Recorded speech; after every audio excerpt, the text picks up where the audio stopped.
Hello everyone, I am Tacit and welcome to the Gems of War Guild Wars week 89, day 1. So of course we got ourselves Red Guild War today. We also got Dark Pits going on, and Dark Pits kind of interesting this week because the bonuses are 10% to all Mysta scales and 10% to all wild folk. However, one nice benefit of this is the 20% stats that we basically get for every single thing within Pure Faction for it. So if you're going to be doing Pure Faction for it, now's a pretty good time. Not only do you have access to potions, but you also have access to 20% stats. I believe all 4 of them have it, if I'm not mistaken. I forget what the other one is, but whatever it is, it's pretty irrelevant. Also, how's the audio, by the way? I had to reset the mic and everything. It should be working properly now, though. But the software had an update, and it was acting weird before the stream, which was mainly why we were late today. But seems like it should be working now. Hopefully it is. It was working this morning, but the updates would made it happen, which is kind of weird. That means they would have had to have done it within that 5-hour period then. Always doing updates at the most inconvenient times. Who knows, maybe they did it exactly at 8, like Gems of War seems to always do. Which is actually convenient though for when they do it. Though I'm pretty sure the patch is still at least a couple weeks out. They're still tweaking it and everything. But anyways, so Guild Wars, we'll be starting with that, obviously. We got Guild Wars going on all throughout the week. We'll be doing that every single night at 8 p.m. Eastern Standard Time, as we always do, which is right now. As far as our first defend team, this one actually didn't do too good last time around. However, it's doing perfectly fine right now, 1-2, which means it's actually a 33%. Win rate. We're actually up against Interim. Also, what on earth happened to Interim? What on earth happened to Interim? They used to be the #1 guild in the game, or really close to it. They're still really high up there, obviously. But, based on the Guild War scores, how inactive are they right now? Do they not have a guild leader kicking everyone and putting active people in? Not sure what's up. Did they have, like, a guild that happened to, like, mine, where half the guild, like, left? And then we had to reform the guild? That happened to our guild. Did that happen to Interim or something? What on earth is up with that? Yeah, they've only done half as many battles. Though they did move up from bracket 6 to bracket 5, because as I recall, they were in bracket 6 before. So they did move up, if nothing else. Or did we move down? No, I'm pretty sure. It's not like we're in bracket 6 or below, so yeah. They would have to have moved up then, because we stayed either the same or moved up. I can't remember. But, yeah, we stayed the same, they moved up. Yeah, not sure what's up with that. You can even tell with the rest of the bracket too, the difference there. Interim has like 6 guilds in their family. Yeah, but maybe they spread themselves too thin. Do they still run that many guilds? Gosh, that's a lot of guilds. I tried doing 2 and it still felt like too much. They still have 6. I know they have a pretty good new player guild, I'm pretty sure. They have a couple guild groups too. I think they did. It seems kind of strange. It's just such a stark contrast compared to what they were. Kind of like how we used to be up there. Actually, is Anonymous even here anymore? Okay, Anonymous is still there. All the good old guilds falling. But Anonymous is at least still in bracket 1. Also, Power Gems is up there, oddly enough. And Black Dragon still. Man, anyways, a lot of these newer names I'm actually not too familiar with. Some of the newer ones up there. Also, it could be old guilds renaming themselves too, which is also very confusing. Anyways, so Guild Wars. Let's do Guild War things. Against Interim. So, as far as Red Guild War team. That is not where our Red Guild War team is. Actually, I'm not even sure what we run for Red Guild War. I feel like it has Zugov on it. That is very much an entirely built around Zugov team. Yeah, let's roll with it. We have Cleanse for Hero. Hierophant, one really unique aspect to it. It's a very rarely used hero class, but it does have one synergy that is unique only to Hierophant, at least currently, and that is Cleanse, cleanse on extra turn, while simultaneously doing triple damage to burning. This makes it the only triple damage burning hero class in the game that also has a natural cleanse, so you don't necessarily need to use Beatrix or something else. This is obviously very beneficial for Red Guild War Day, because well, we're restricted to red, so we can't use things like Beatrix. So, yeah, that's pretty much the game plan. And basically allows us to cleanse and not have to deal with Entangle. We don't have to worry about freeze on skulls and stuff like that. And one really nice thing about this team as well is we create a bunch of blue mana through Scurvy and Drowned Sailor. And blue we have immune to freeze on. So not only can they not freeze us on skulls, but they also can't freeze us on blue. So this makes the team pretty stable, plus it has double empower. So overall works pretty good. The only problem with this team is a lot of people realize people use this team. And some people actually counter blue on red day, which doesn't make much sense. But then you see this team and it's like, oh yeah, that kind of makes sense. So if you ever randomly see a team on red day countering blue, it is because of this team right here. If it ever seems out of place, it's actually not. They're just specifically trying to counter this team. And one of the more common things for that is Fistmate Axe Blubber, because he does blue to red, which might seem beneficial, and it can be if he misses. But it can start going pretty crazy, so...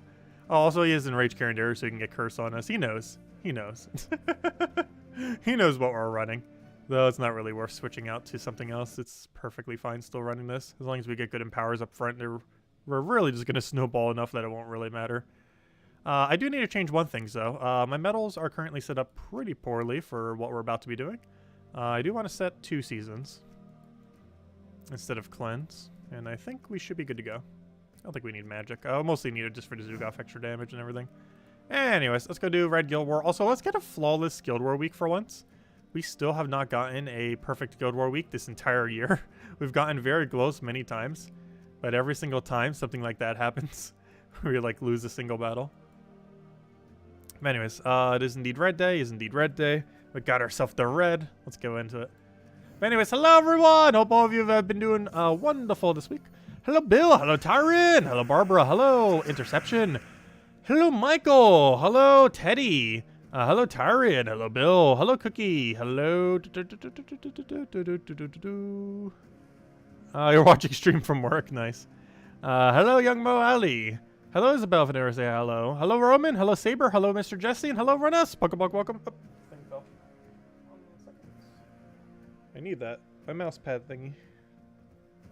I kind of need that. Alright, let's go. So, do we have any alignment? Hopefully. No. Also no? Also no. Okay, what's he about to do? Brown to red would be very bad. Blue to red would not be very bad. Can I set this up in any way? I think we just take a skull and hope for something off the sky, but then again, he gets value out of it, so we probably just let him take a skull and go from there. Okay, have our moves gotten any better between those 2 turns? I believe the answer is no. Has his moves got any better, though? Convert brown to red does pretty much nothing, but he does gain a pretty substantial amount of mana. Blue to red does not do anything. Green to blue does not do anything. And yellow to blue still does not do anything. And I have to give him all that value if I want to take that. Gosh, this is such a bad starting board. I almost want to try for a skull for sky. Got it. Please tell me we could chain like crazy from that.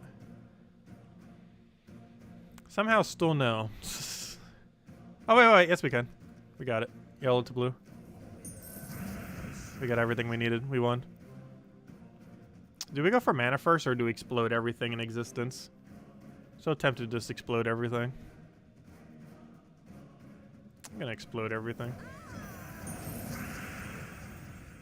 Then we get Zugoff. Gosh, do you want to summon any more times? Let's see. We don't have alignment, do we? Unfortunate. I almost just feel like taking mana here and go for Zugoff. I'm feeling a mana.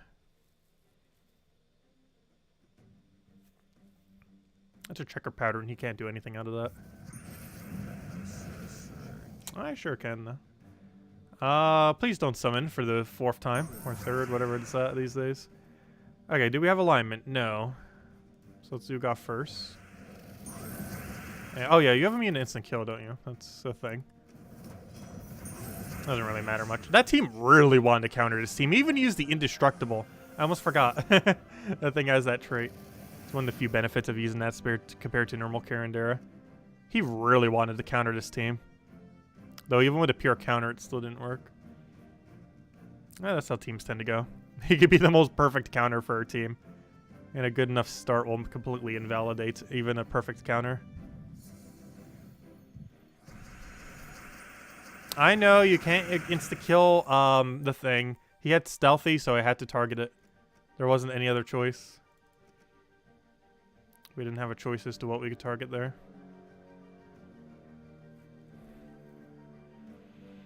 A pretty bad board. He has brown to red and blue to red. Both are pretty scary. And I'm not even sure which one she should counter. He pretty much wins by casting either. Which one's first? Brown to red? We're gonna hope he does it in priority order. And go for brown to red first. I was correct. Took the gamble and we won. Because it's more realistic they do it in order.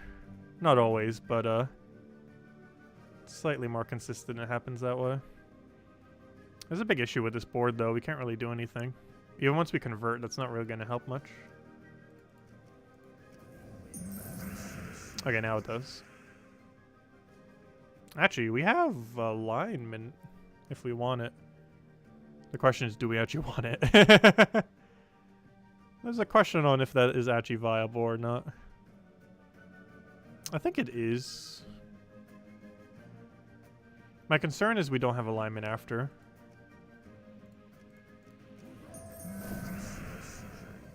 Which we don't. However, Zugoff is still a thing. Also, I can't take those reds, unfortunately. Yeah, there's a small chance actually would have been better to do that first. However, one benefit of doing it this way is we do get to target and kill anything we want, and we'll target you. And then we kill hero, and we won. That's smash. We either instantly win or instantly lose. There is almost no in between with this team. That is pretty much our whole premise here. Is either auto win or auto lose. Ideally the auto win part, which more often than not it is going to do. But it will still lose, of course. But there we go. We still had the triple damage burning. And apparently we got mail. I would assume the PvP thingy. Okay, what do we have now? A Zugoff team versus a Zugoff team. Go figure. Excuse me. Jar of Eyes, too. I haven't seen too many Jar of Eyes ever since it got nerfed. I'm still not sure why they nerfed it so hard. I guess it was because of the Blue Storm, but still.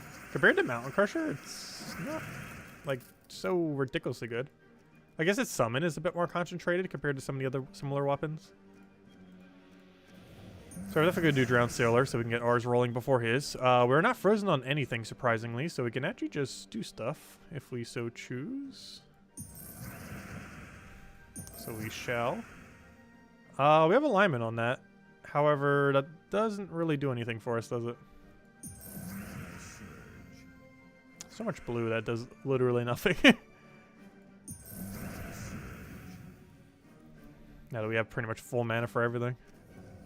Kill the Zugoff so he doesn't Zugoff or Zugoff. The perfect counter. The exact same thing as what you're fighting. Perfect counter to a Zugoff. Another Zugoff. I was hoping for Skull for Sky. We did not get that lucky, but it's already... actually, it's not over. You don't have immune... Wait, do you have immune to burn? No. You just happen to not be burned. Which is about the same as having immune to burn. As not being able to hit it. Do we have alignment? No. How about now? Kind of. It's good enough. Oh, wait, we have Zugoff. We could already win. However, it's better to win this way. It gives us slightly more score if we win that way. Insta-kill does not count as damage for the scoring towards damage. But killing it with Skull Spam does. Gosh, why is everyone using Axe Blubber? Or Axe Lubber, I mean. So many of them into Book. I feel like almost everyone is running him into Book. Very annoying. It counters his blue team. Let's see if I beat 9,559. I'm not sure. I haven't been getting super good matches, so they haven't been going horrible either. Blue to red is very scary. Brown to red is not as scary. Pretty sure we just take this red. He'll take Skull, and then we figure out what we do from there. No guarantee extra turn on this board. Okay, what's his converts still bad, or are still bad as well? Sure seems like it. So he's blue to red and brown to red. Blue to red still gets value there. Brown to red does not get value anywheres. I don't think I can deny this. I think I just take a purple, hope for blue off the sky, and that's our move.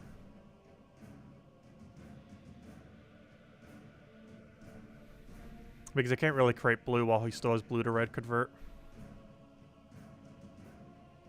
And we just hope his blue to red convert kind of helps us. Actually, would it really? It wouldn't do too much. Oh, it is blue to red.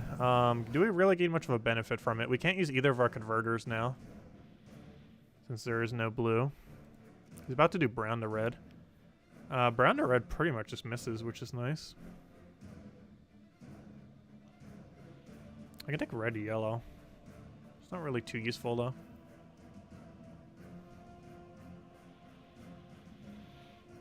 But we don't really have many options, so I guess that's what we do.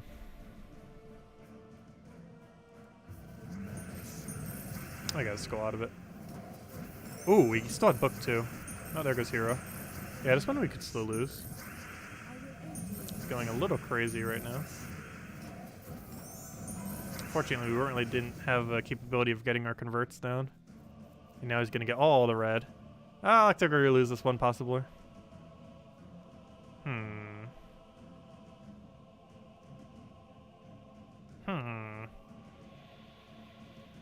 I think we have to take skull. That book's just gonna kill us at this point, though. Unless we somehow extra turn from an amazing cascade, I'm pretty sure we're dead. Nope, no amazing cascade. He gets all the skulls he needs to win. Still gotta play out the battle, though. It's Guild Wars. But we obviously have lost. We're in the final battle, too. I think this was the final battle, isn't it? Very unfortunate. The book got us. It took 5 tries, but the book finally got us. Right at the end. Oh, wait, never mind. That was second to last. Oh, gosh, book again. We'll go in with the same thing. Really, this comes down to starting board. Biggest issue there, we had no way of getting a good convert at the start, which really was a setback there. We basically had 3 turns where we did nothing. Well, luckily this time around, we have plenty of things to do on the board.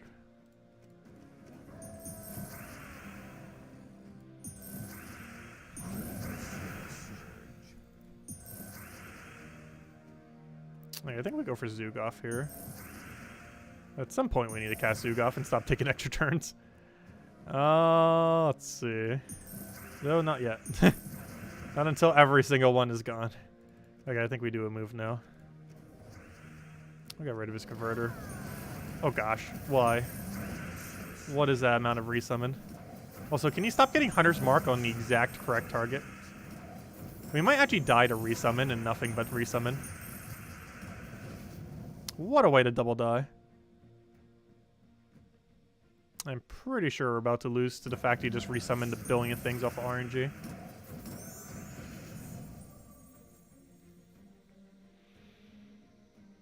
A couple different ways we could take this. Safest seems to be to the right. Oh, we can still take a yellow into Sky, though. You know what? We might want to try for that Sky. It's our last chance of having any chance of winning. I have to try for a Sky Skull with Red Storm. And if we fail, we lose. Though, realistically, we're going to lose if we don't get it, so we kind of have to. The safest move here would be Skull to right. The riskiest move would be take this yellow and hope for a Skull to fall. Or triple red. Either or would do it. We did not get it. It was realistically our only way of winning. So I had to try. But yeah, Thief Hero class is pretty insane. It's the strongest stealthy hero class in the game because it has 1.5 billion summons. It has 3 different ways to summon. And most people just use 2. The Bandit and the Hierophant. But there is a 3rd. Instead of gold, I believe there's a 25% chance every single time you get a kill to summon some red purple troop. Wouldn't that be fun if we stole one, though? We're technically not dead yet. Though realistically we are.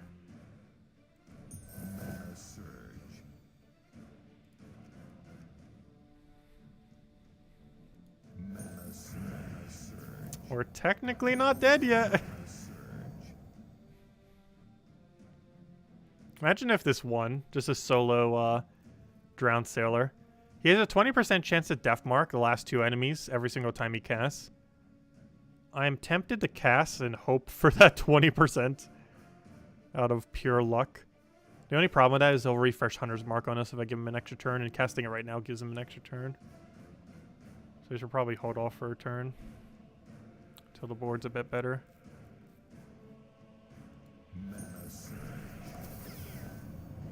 How about now? Yellow to blue. I don't think he gives him an extra turn now. Imagine if we actually won off a death mark double kill. What a way to cheese a win if that happens.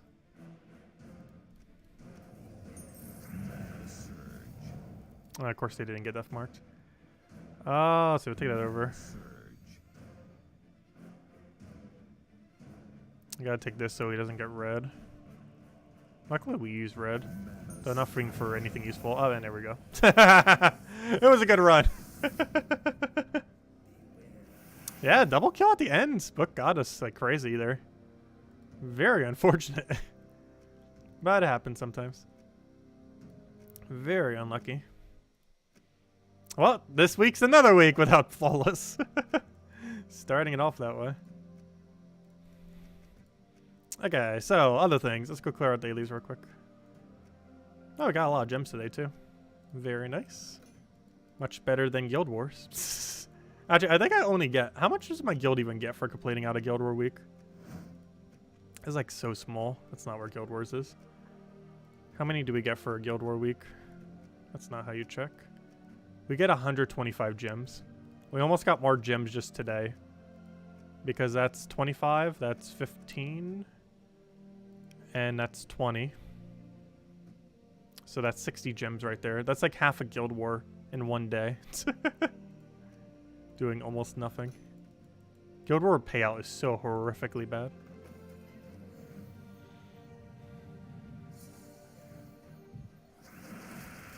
Yeah, Sister Superior Cleanse can get in the way sometimes. Obviously, Drowned Sailor, you're generally not using Ford Stuff Mark.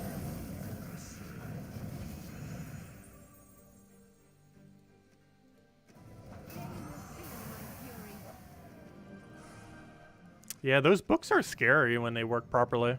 If you ramp quick enough and get the kill, like they do nothing. Like the first few battles. But when they get the mana and start going, they can get pretty crazy pretty quick. And it's pretty hard to upgrade them too, because there's not, the Doom things don't come around as often. Hopefully it'll be addressing that soon. Though I don't believe next patches are addressing it, which is rather unfortunate. But they really need to at some point soon. It's been an issue since campaigns. Campaigns have existed since September of last year. That means we've gone almost an entire year with the Doom thingies being very hard to obtain. It's been a solid 9 months at this point. And even before then, they were still an issue with accumulating them. But then it became a drastically larger issue when the event went from once in every 4 weeks to once in every 11 weeks without being scaled at all in any way. Because the payout for it's still the exact same when it was once every 4 weeks, even though it's once every 11 now. And they still have done nothing for it. I would sure hope by the 1 year mark they would, gosh. It's Blue Day on Xbox. A guildmate got 7,000 or 9,723. Do I know what a perfect Guild War score is? Realistically or in theory? I believe in theory you can almost get 10,000, like just under 10,000. However, it is pretty much impossible. Theoretically, anything above 9,700 is perfect score, because realistically, it's impossible to get 10,000. Because I believe it is theoretically max score, but to get 10,000 score, you'd basically have to take mana from the board and chain enough skulls that you do 0 turns. Like, you basically have to take a move, and then that changes into every single mana to get all your mana fully accumulated, as well as simultaneously hitting enough skulls to wipe out the entire battle, and you have to do that 5 times in a row. To even do that once is absurd. To do it 5 times in a row, I'm pretty sure is statistically impossible. But doing that, I believe, would give 10,000. But it's not possible to do that. Even getting it once would be absurd. Where you basically take a move and then automatically win from that move while accumulating all the mana and all the skulls to kill them. Just off of that single move. And I'm not talking about taking an extra turn, then taking an extra turn. I mean just taking a move, and then that move chains into everything. But no, realistically, 9,700 is max. You can get a bit higher than that. I'm pretty sure 9,800 is generally normally impossible as well. Even though it theoretically, in theory, could be 10,000.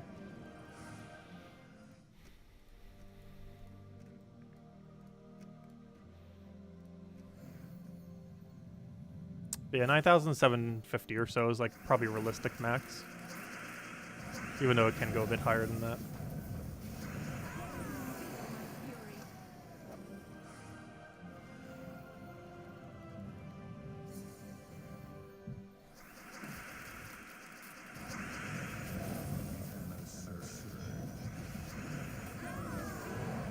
Oh yeah, we still have this dagger thing.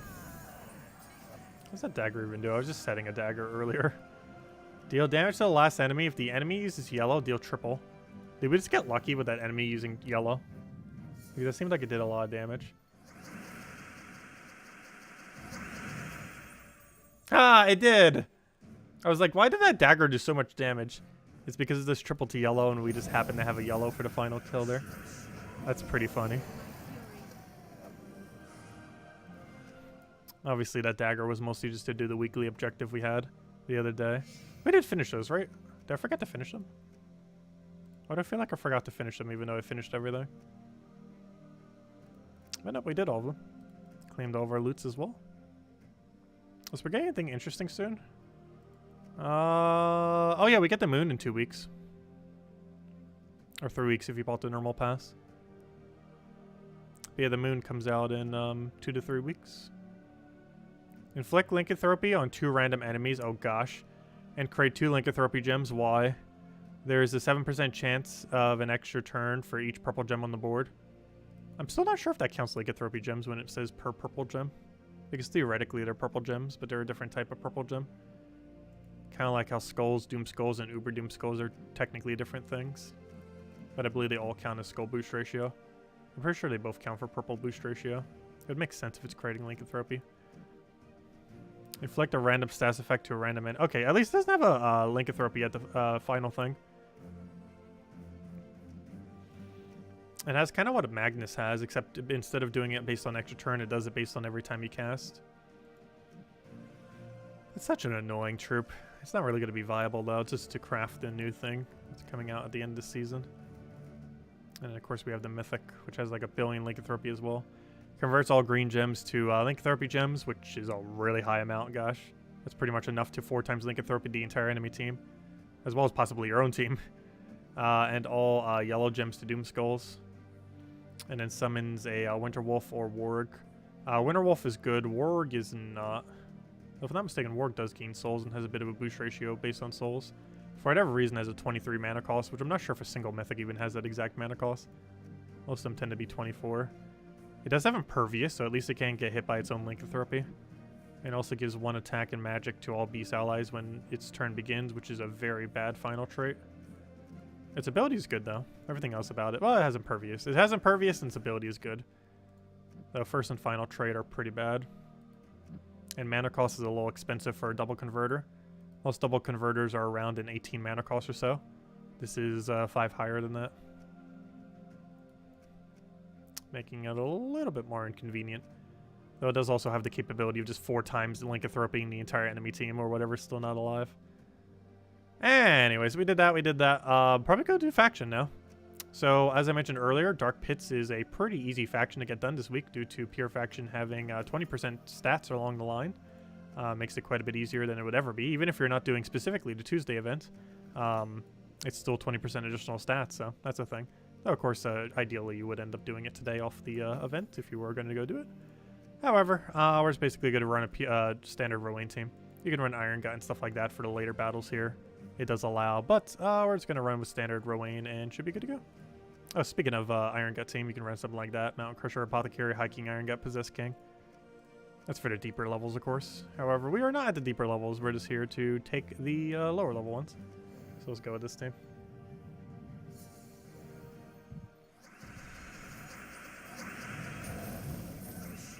Oh, that reminds me, I currently have the wrong token set, don't I?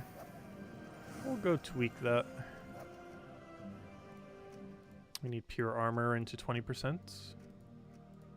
So overwrite this one for now. I do want to keep the 20% just because of Rowan would gain the benefit from it. We can't run Mirage Queen, so it gives her 2 starting extra mana. Also, that reminds me, speaking of 2 starting extra mana, give me that enchant. And that 30 gem treasure. Obviously, it's not really as much for that. It's mostly for the enchant. But it is the cheapest treasure you can ever buy in the game. Oh, so hello, Poing! Let's see. Why are you sad tonight? Oh, you lost against England in the Europe Soccer Cup. Oh, no! That's unfortunate. Yeah, I do find soccer to be a pretty interesting sport. Soccer and tennis are like the only 2 sports I could ever really get into. Every other sport I don't quite understand the point of. Especially basketball. I've played, watched, and been to quite a few live games. And aside from the food, there's almost no reason to go to them. They do have really good food, though. But most stadiums do. That's kind of how they make money. Well, other than the tickets and everything, but you know. While you're in there, that's how they make money. Kind of like a movie theater in a sense. Or a lot of their revenue comes from what they sell. Not necessarily the tickets to get in.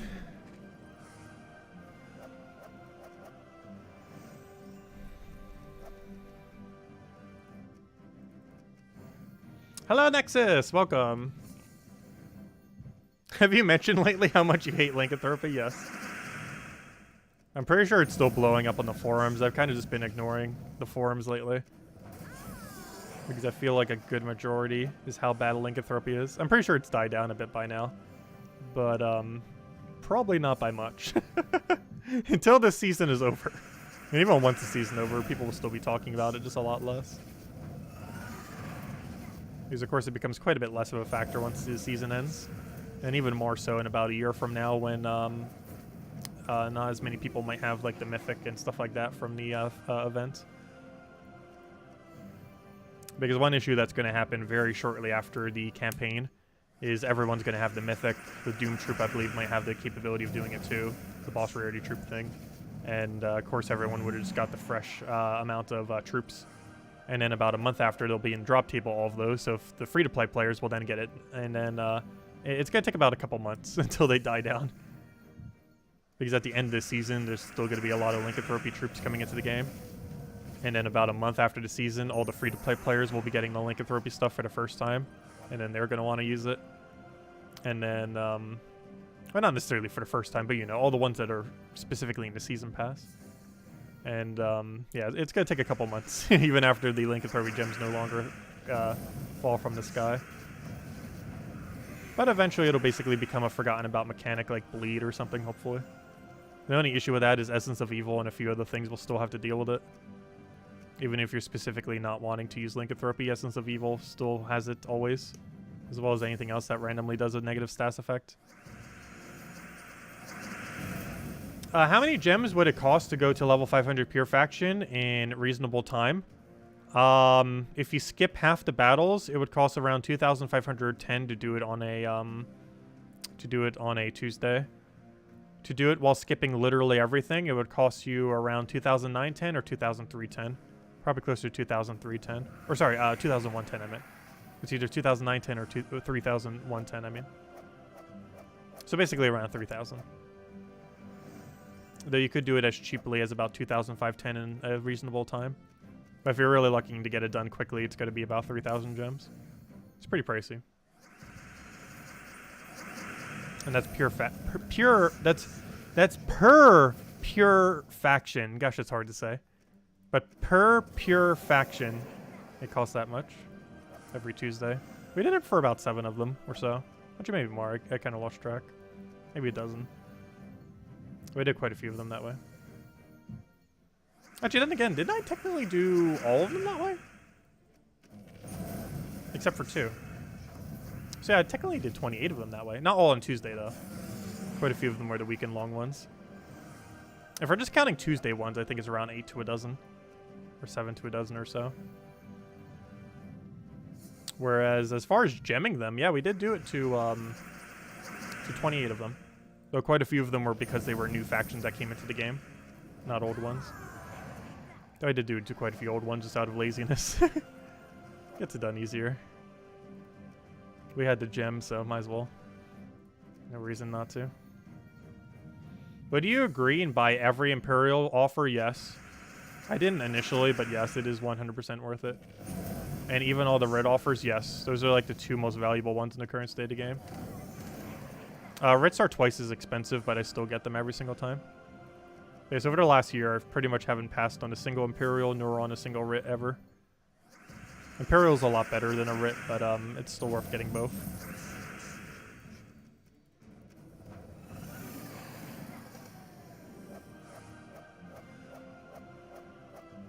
But yeah, Imperials are way too scarce at the moment, so they're kind of pretty valuable artificially. Like, they don't actually theoretically have any value in any way, other than what people would be willing to spend on it. Because they don't have any, like, direct gem value or anything like that. However, their main purpose, of course, is to upgrade kingdoms. To get extra stats and a few other benefits. And none of it really has a direct gem value to it. Because you could have none of those stats or benefits and you'd still be fine. A lot of them are pretty inconsequential. But of course, for that little bit of progress, it still helps. I do wish they would add some other way to get Imperials, and particularly DeedBooks. There are very few ways to do so in the current state of the game.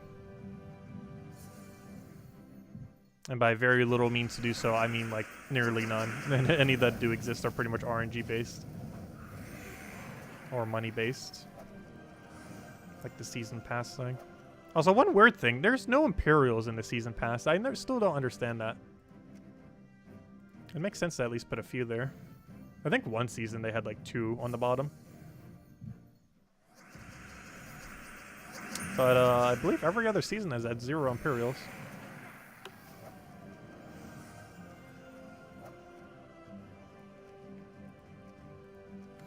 Though they did increase the amount of DeedBooks at least. I believe it was 2 on the top and 2 on the bottom initially, and now it's 3-3. I think only Season 1, or maybe Season 1 and 2 had 2-2, but now it's 3-3.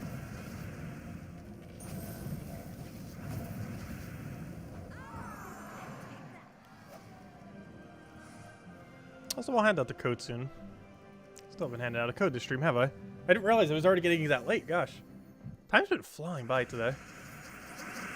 I think the main thing that threw me off today was I had people over for the... Oh yeah, I didn't mention that this stream, did I? I forgot. I mentioned on the Fall Guys stream, but I didn't mention it this stream. But I had people over for the AC today to do the yearly maintenance for the air conditioner thingy. And that kind of threw off my whole schedule today. Because I kind of almost forgot about it.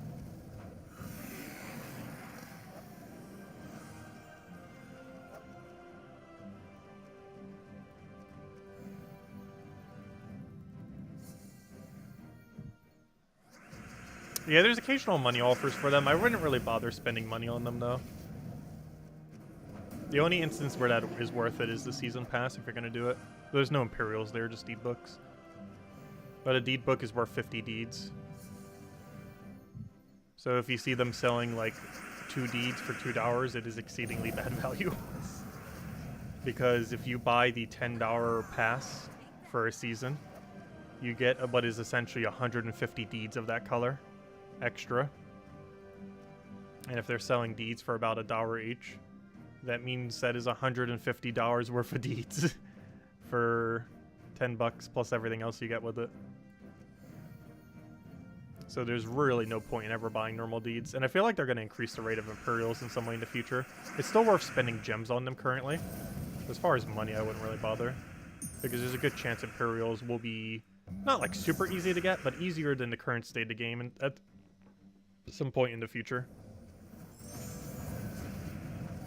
It might take several months or a year or so.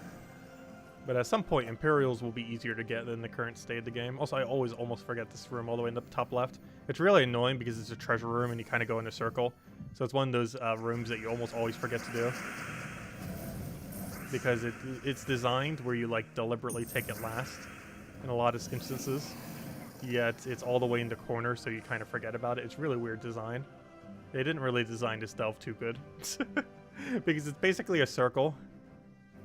And this thing all the way to the side is the treasure room that you would almost always do last. It's just such a weird design. So hello, Jason. Hello, Dizin. Welcome, welcome.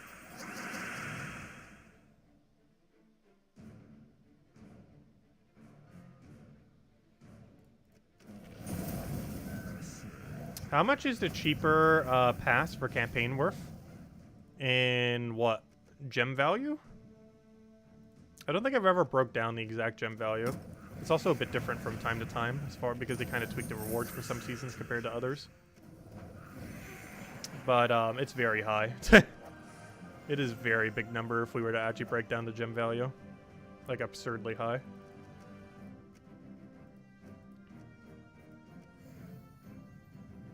Like I wasn't spending money on this game for years. And the value for them is just way too high to not go for. So I mostly do it for all the exclusive stuff so we could show it for videos and stuff. But it is an absurdly high amount of resources.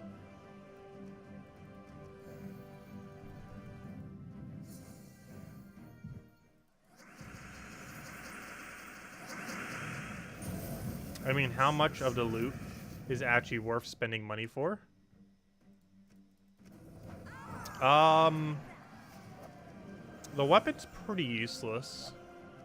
Generally, the only good things you get that are, like, substantial from a campaign, though it is a little bit different from time to time, there's only a few things you ever get that are pretty substantial. They are the pet. There's currently been no way to get any of these past faction pets, or not faction pets, but I mean season pets. There might be at some point, but as it currently stands, there is no way to get old ones. And they basically are a max pet by the end of the season. And a max pet is worth about 2,500 gems. And that's one less max pet you would have to get for the kingdom. And even though it's cosmetic, having another max pet for kingdom upgrading is still pretty useful. So there's that. There's 3 deed books, which we were just kind of going over the value earlier. But that's pretty absurd. I believe a deed book, theoretically, is worth whatever 75 times, because if you were to buy deeds for the cheapest you can, I believe it's 75 gems when they're on that discount thingy. So it's either, you could either look at it as 100 gems per deed or 75 gems per deed. So if it was 75 gems per deed, a deed book is worth 50 gems. So that is 3,750 minimum value. You times that by 3. The 3 deed books you get are worth 11,250 gems. And that's at the lowest. At the highest, it's worth 15,000 gems. At the lowest, it's worth 11,250 gems. If you were just to compare it to if you were to buy it off the offer. So there's that. That's a pretty big one. And of course, the other 2 really big ones are whatever the second to last thing is used to craft something special at some point. In this particular case, I believe the Sun and Moon. The Moon available now, the Sun available 2 seasons ago. Season 3, I believe it was. Will be used to craft a Doom Troop, I believe, at the end of the season. And then, of course, whatever the Mythic is also pretty good value. And that tends to be where all the value is. You get a weapon and a few other things, but and some gems here and there, stuff like that. But those few things are pretty much where all the value is. The pet, which is 2,500. The deed books, which at the lowest is 11,250. The Vault Troop exclusive thingy, which is used to craft something else, which theoretically has no direct value as what it could be considered. But you'd have to open a lot of vault keys otherwise to get it at a later point. And then the Mythic, which I believe Mythics have a gem value of like, what, about 8,000 these days or something like that? I believe it's about 8,000, like 8 to 10,000 or something like that. Is about the gem value of a Mythic, theoretically. Anyways. Yeah, that's like, what, over 20,000 gems total between all that? I think this goes to like 25,000 gems or something in gem value, if you were to break it down like that. But yeah, there's only a few things that are actually useful on it, though. Mostly the Mythic, the second to last thing that's used to craft something else at some point, the deed books, and the max pet. Those are generally the only rewards that are worth it. Even though it normally comes with some troops as well, and a weapon or multiple weapons and something else. It's normally those that are not as good as the other few rewards. Catch you later, Yangbo. Thanks for stopping by.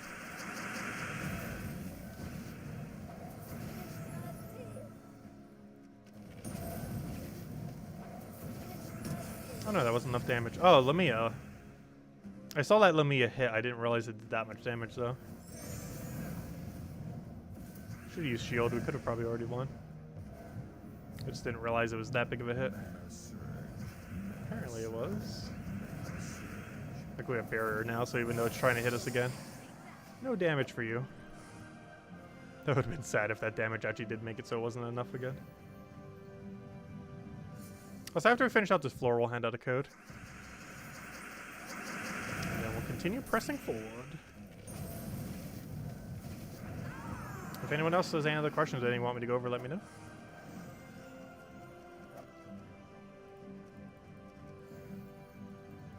And of course, tomorrow we got the Liberty Bell pet.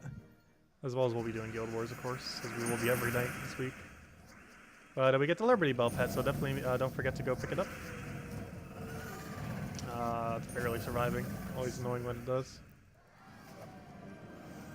We could technically set a little bit more armor now to be able to hit, but should be fine otherwise.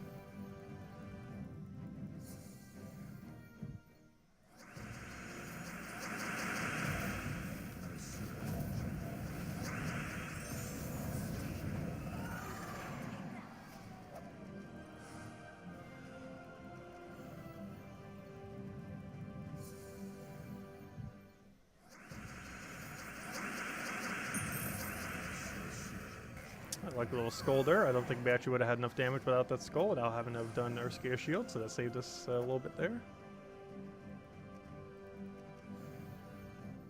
And after this battle, we'll go hand out a code. Valraven. That's the last Valraven we need to. Now we don't need to worry about anything escaping. Look at all those 20%. If nothing else, that's one slightly annoying thing about this place. Is that the enemy also gets it. However, it's more beneficial that you're getting it. Whereas it's not as big a deal when the enemy's getting it. Also, the in-between rooms, like this room right here, is just a pure benefit to having 20% additional stats. Because they're likely not to have any. So even if the first and final room has it, you're still gaining a benefit from having 20%. But it's also still a benefit because you gain more of a benefit of having 20%, even if the enemy also has that 20%. But anyways, let me go and get the code, which is buried over here.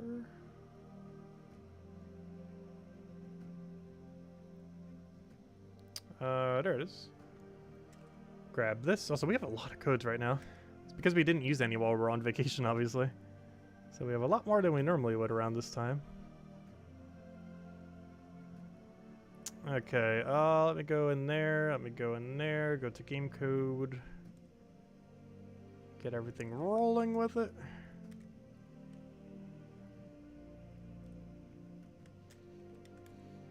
And here it goes. Here's the redeem code used on gemsofwar.com underneath the game code section. Your invite code can be found underneath your settings menu. Whatever your game says right over here is what you put in for your invite code. Redeem code is right over there in chat. It's a copy paste of random numbers and letters started with 3M. And it gives same reward as always, 2 treasure maps, 1 gem key. Or sorry, never mind, I forgot. We have the special ones. It gives 500 souls, 25 gems, and 5,000 gold. It's just such a habit to say that. But yeah, we got super shiny ones for the next month apparently. Alright, let's keep going. 3 more floors to go. And I'll probably call it a wrap until we clear this place. And then tomorrow we'll focus on the Ward event and the Liberty Bell. And of course, hopefully winning Guild Wars would be good. And not getting decimated by Book.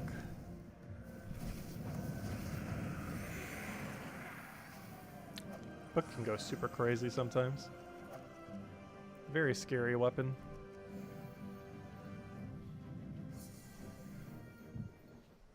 In Guild Wars, at least. Outside of Guild Wars, it's not that scary at all. The only reason why it's so scary in Guild Wars is as a full mana drain to your team when it hard counters a color. I know, we gotta change what we say every single time now for the next month. I need to actually remember to say the other thing. I have remembered a couple nights, I forgot tonight though.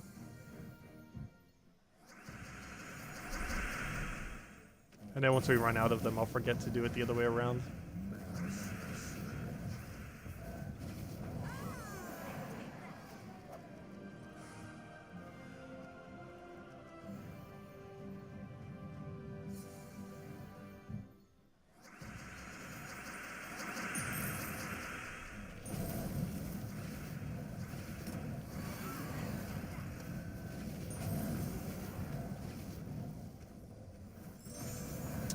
What do we need here? Take the blue, I guess. Get a Rowan, be good to go. Yes, as Isabel mentioned, definitely feel free to leave a like on the stream. Helps out a lot and is greatly appreciated. And of course, we stream every single night, 8 p.m. Eastern Standard Time, 1 hour prior to now, every night.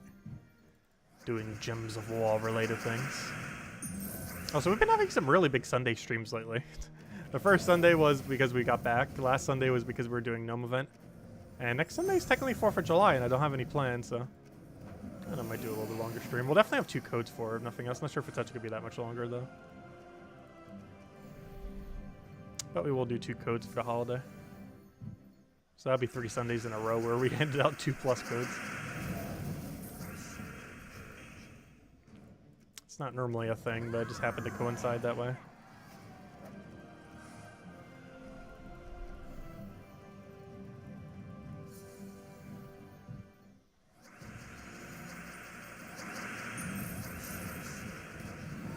I know, 4 durability.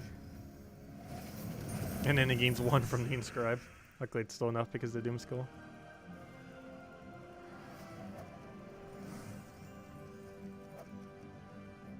Also, tomorrow during the day we'll do Age of Calamity.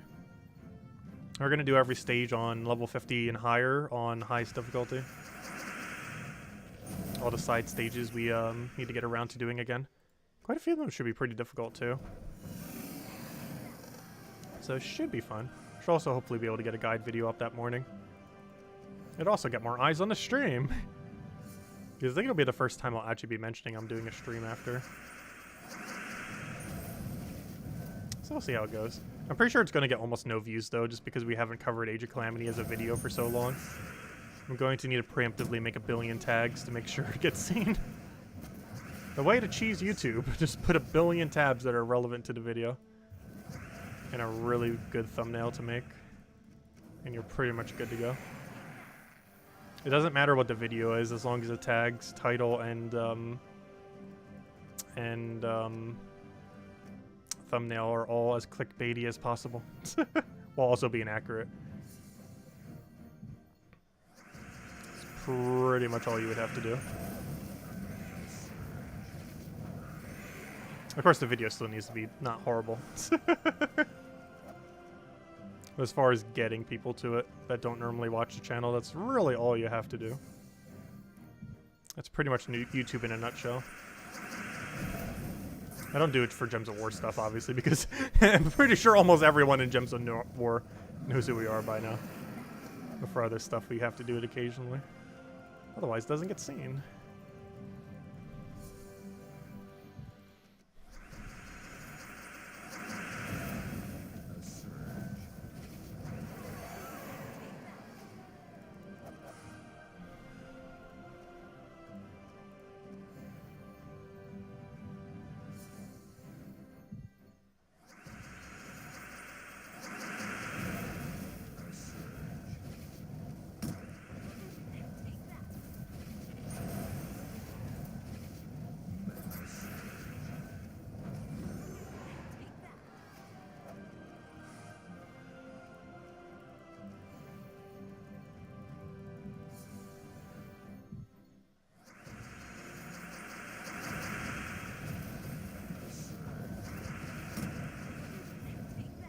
I wish Rowan did ever so slightly more damage. It would make clearing out factions a bit easier.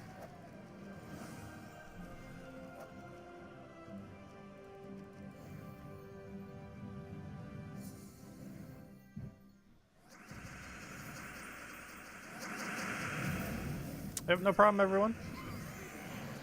If anyone still has any questions any want me to go over, do let me know. So once we finish out that next floor, we should pretty much be good to go.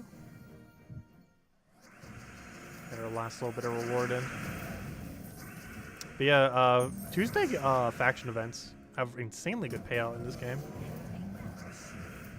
Like compared to other game modes that you do throughout the week, it has such absurdly good payout relative to cost. It's 30 gems for 2 orbs and a vault key within an hour,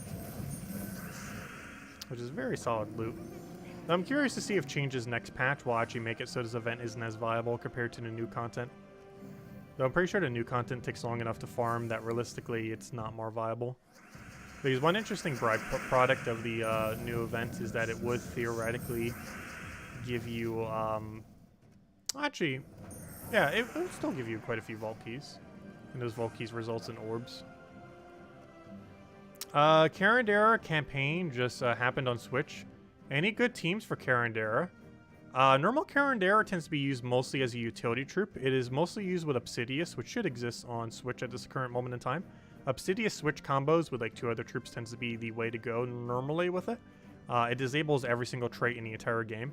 One thing to note though is that traits happen in top left to bottom right order.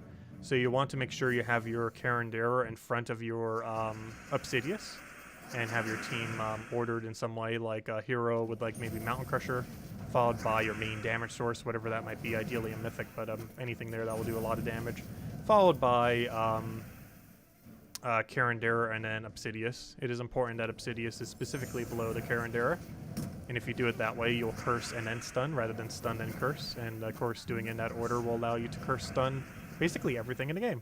The only things that would be immune are those things that have that indestructible trait, but there are very few player-owned troops that have that. But it's a really strong, devastating combo, and one of the main things that Karandera is used for.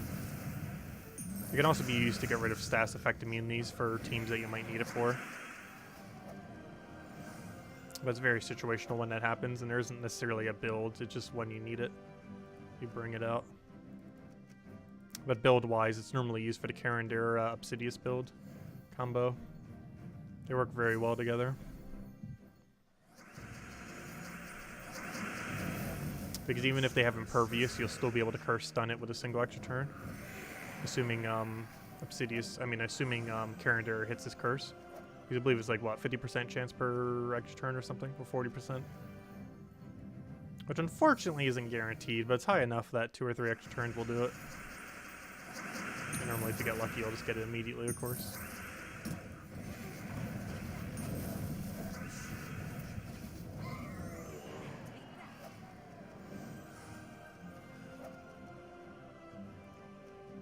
But I still can't believe Switch is like not exactly 9 months behind still.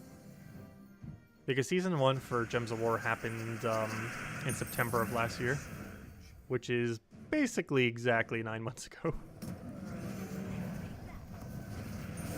So pretty interesting that's still been the case after all these years. It's one of the main reasons I stopped playing the Switch version personally. That and it feels so weird playing the Switch version when you're playing a version that's also the main version. If you were just playing the Switch version, it wouldn't be as big a deal. But playing both just feels weird. Just because of how behind the Switch version is.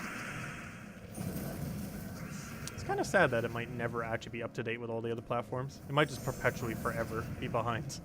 Which seems like more work for them because they basically have to keep up with 2 event systems now. One specifically for the Switch version and one that goes for every other platform of the game. Which seems like a lot of needless work.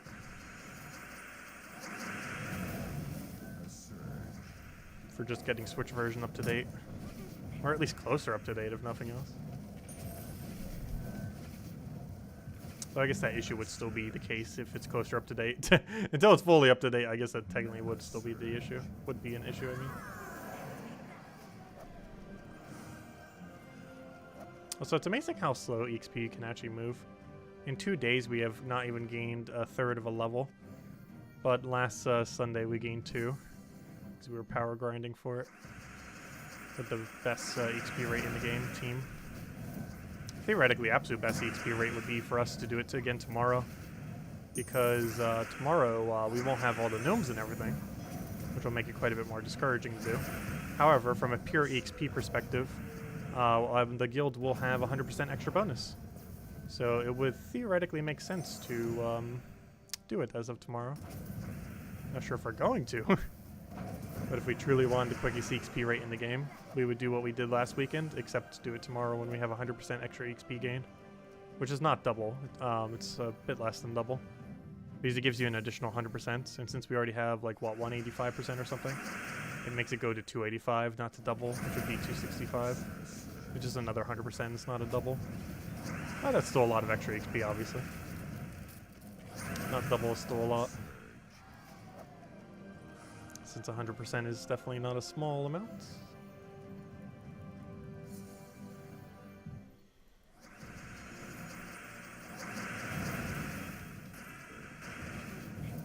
We're waiting? Get full mana? Yeah, okay. Good to go. Okay, final room, and it looks like we're within enough points that this will be the final room. We don't even need to do any from the next area, as this should give enough points without needing it. We're going to be like literally one battle short, which would be very unfortunate. But probably going to happen. Oh, I was hoping that buff would be enough. Double roll lane would have been the way to go. I was thinking of it, but unfortunately it wasn't enough. It's mostly that 20%, oddly enough, this time around, that made that happen. Is that enough?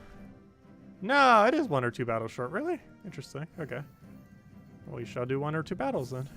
Probably 2. Is that enough to kill?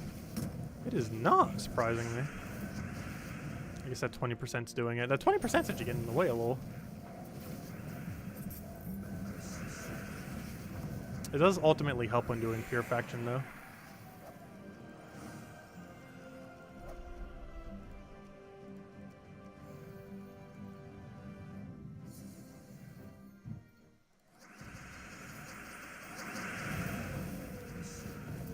And the main reason for that is how skulls work. If you make sure the enemy never really skulls or hits you with spells and stuff like that, you basically keep getting more and more value from the 20% that you have. So basically, if they have 20% more durability and you have 20% more damage, if you can keep doing your hits, you're getting more value than they are from their 20% value. Which is why having 20% is more beneficial to the player. Because normally you can deny more skulls, take more skulls, cast more than the enemy. So even though they have higher durability and you technically have the same amount of increase relative to it, you're hitting more times, which theoretically means you're gaining more of a benefit from the 20% bonus. Also, we got a blue orb. Which is why we do it. Obviously, we want to get blue, purple, anything. Well, not anything. Blue and purple. And, of course, the Vault Key's a Vault Key. Actually, I believe that was yesterday's Vault Key. We theoretically already opened that Vault Key. Because now we should be exactly at 250. Since we dipped. Oh, no, actually, wait. We got 2 Vault Keys between the 2 days? Oh, I might have claimed it from... I know where the other Vault Key came from. We got it from the World event, which we'll do more of tomorrow. Probably do the pet and then not finish out World event, but at least get a good chunk more into it. Yeah, that's probably where that came from, that Vault Key. I was like, where did the other Vault Key come from? Oh, purple orb, too nice. Almost one of everything, except an orange. So we've seen enough oranges, I don't want to see any more. But anyways, guys, I'm going to be heading out for now. I hope you all have a wonderful rest of your week. Liberty Bell tomorrow, don't forget to get it. It is one of those cosmetic pets that come like once in a blue moon. It is a brand new one as well. But yeah, this thing won't be available again for another year or 2 if you don't get it tomorrow. Though they might hand it out this weekend, so this might not be true. You might be able to get another copy this weekend, though it's not guaranteed, so definitely make sure to go get this. Because they might have a little calendar thingy for